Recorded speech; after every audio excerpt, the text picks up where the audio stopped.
مرحله الذهاب لبطوله هذا الموسم. التمرير من احمد العكيشي اللي ممتازه جدا لعفول التسديد الثالثه ناجحه، ثالث الفرص وهدف الاول للترجي. هدف الاول للترجي في توقيت 28 دقيقه لعب.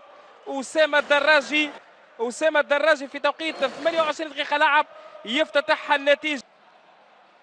ادريس المحيرسي التنفيذ المباشر والتوزيع والهدف الثاني.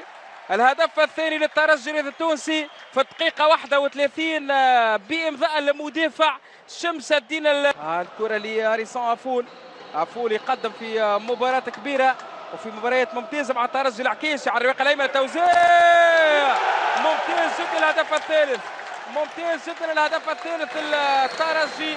أسامة الدراجي في الدقيقة 35. أسامة بعد ما غاب في الفترة الأولى يلتحق الفترة الثانية أحمد العكيشي. فرصة أولى للترجي. العكيشي هدف الرابع للترجي. 35 ثانية على انطلاقة الفترة الثانية. العكيشي يسجل هدف الرابع للترجي. أحمد العكيشي وانت يرجع لي أفول لإدريس المحيرسي. تتقصر الكرة من بلال الخفيفي. ينطلق هجوم مستقبل جيبس. بلال الخفيفي ماذا يفعل؟ التمرير الشيخ توري. ممتاز العملية والهدف الأول للشيخ توري. الكرة تسلسل للورغمي تمشي عكس الهجوم لهيثم الجويني. فما العكيشي يطلب الكرة توصل الكرة العكيشي وجه العكيشي ماذا يفعل؟ أوه هدف الخامس للترجي. أحمد العكيشي يصنع الفرجة في هذه المباراة. والهدف الخامس. أحمد العكيشي يسجل الهدف الخامس. يسعد شمس الدين الذويدي كالعادة. كرة رأسية شمس الدين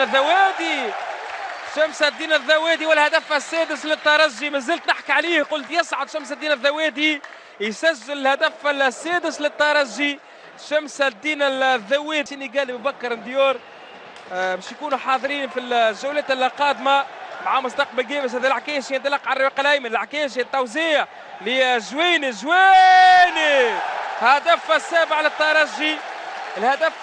للترجي في توقيت 79 دقيقة لعب. هيثم الجويني 7 أهداف كاملة للترجي. هيثم الجويني. تو نتابعوا اللقطة. شوف اللقطة.